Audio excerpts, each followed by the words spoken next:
So तर hi guys, good morning. आणि आजच्या ब्लॉगमध्ये तुमचं सगळ्यांचं स्वागत आहे. आज सकाळीच मी हॉस्पिटलमधून लवकर आले होते 6 वाजता. सो तर आज सकाळची सुरुवात मी चहा बिस्किटनेच केली. मला रिटर्न पण जायचं होतं. त्यानंतर मी पटापट आवरून घेतलं फास्टमध्ये, कारण का ऑलरेडी मला फोन येत होते की पेशंटचे नातेवाईक कोण आहेत म्हणून.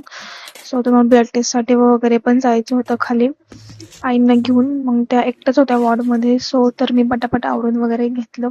देवपूजा पण वगैरे करून घेतली होती मी. आणि HIV ची टेस्ट आहे ना, सध्या तरी खूपच इम्पॉर्टंट आहे, कारण हे मीच एकटीच आहे घरामध्ये. आय मीन ते दोघं पण, मिस्टर आणि माझे सासरे आहेत, ते दोघं पण जॉबलाच असतात. सो मला सुट्टीच असतं गुरुवारी, त्यामुळे मग मी एकटीच होते हँडल करायला. सो ते थोडंसं हेक्टिक होत होतं. सो मी पण आत्ताच ठीक आहे. आंघोळ करून जस्ट बाहेर आली आहे आणि आता देवपूजा करते मी फटाफट आणि निघायचं आहे. ऑलरेडी 10 वाजलेलेच आहे, तुम्ही बघू शकत असाल तर मी आवरते फटाफट आणि आपण निघू. ठीक इथे आहे. देवपूजा पण वगैरे करून घेतली मी, कारण का रोज तर सासूबाईच करत असतात. सो आज मी केली, कारण त्या नाही म्हणल्यावर तर मला आज करावी लागणार आहे. पण काय माहिती, खूप प्रसन्न वाटतं देवपूजा केल्यावरती, आणि छान पण वाटत होतं मला. पण उशीर पण भरपूर झाला होता, त्यामुळे मला ॲक्च्युली देव घासायचे होते बरेच दिवस झालं.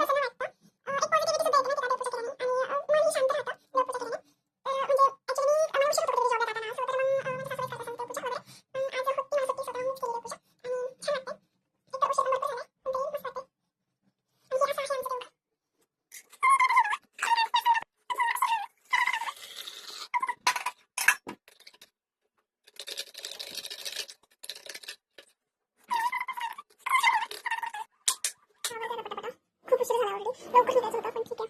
का जायला होतं आता इथे जर उशीर केला ना तर पुढे बाकीचे पण ब्लड टेस्ट सुद्धा करायचे, कारण का HIV टेस्ट वगैरे आहे ना, त्या कंपल्सरी सांगितलं आता सगळीकडे. सो तर त्यांचं पायाचं ऑपरेशन आहे, तरी पण त्यांनी मला कंपल्सरी सांगितलं आहे ब्लड टेस्ट करण्यासाठी. सो तर कालच करायचं होतं, पण कॉल ऑफिसला जाण्यासाठी ना, म्हणून तर ते म्हणलं उद्या वगैरे करूयात आपण, कारण का भरपूर वेळ असा पण लागतो HIV टेस्ट करताना ना. ते काही रिलेटिव्स विचारतात की वगैरे तुमचे रिलेशन वगैरे काय, त्यांना काही आजार वगैरे आहेत का. सो तर ते ती सगळी इन्फॉर्मेशन ना त्यांना माझ्याकडूनच लागणार होती. पेशंटची त्यामध्ये काहीच गरज नाही आहे. त्यामुळे मग मी म्हणलं की ठीक आहे, आपण उद्या वगैरेच करूयात त्या टेस्ट वगैरे काय असतील ते. आणि काय ॲडमिशनच्या प्रोसेसमध्ये भरपूर वेळ गेला होता, म्हणून मी म्हणलं की ठीक आहे, हा फोन पण येऊन गेला. सिस्टर वगैरे सगळे तिथे विचारतात पेशंटच्या नात्यात कुठे आहेत. इतका उशीर झाला ना मला. सकाळी 6 वाजता आले होते घरी, पण स्वयंपाक वगैरे म्हणलं तर अजूनच उशीर होत असतो. त्यामुळे म्हणलं की ठीक आहे, आता जाऊयात आणि चल तिथे आपण भेटूयात.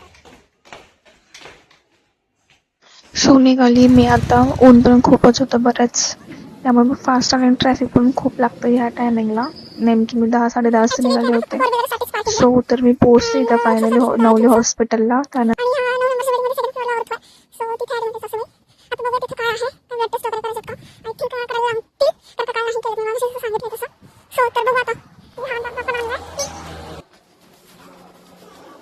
डॉक्टरांना भेटून आली आहे, तर त्यांनी सांगितलं स्क्रू वगैरे काढायला. तर आता बघूयात आपण आईला पण बोलूयात काय होतंय ते. सो नवले हॉस्पिटलमध्ये ना भरपूर फिरवतात, कारण की डॉक्टरसुद्धा अवेलेबल नाही आहेत आणि सिस्टरसुद्धा खूपच विचित्र वागत आहेत, त्यामुळे. आणि मग मी आईला इथं घेऊन आले होते खाली, कारण का ज्या बाकीच्या ब्लड टेस्ट वगैरे आहेत ना त्या करण्यासाठी. तर मी त्यांना आणलो आणि त्यांचं वजन वगैरे पण केलं, कारण का त्यांना एका पायाने उभं राहता येत नाही आहे. सो तर हे फायनली सगळं केलं मी. आणि चला, आजचा ब्लॉग मी इथंच संपवते. बाकी भेटूयात आपण नेक्स्ट ब्लॉगमध्ये. तोपर्यंत लाईक, शेअर, सबस्क्राईब. बाय.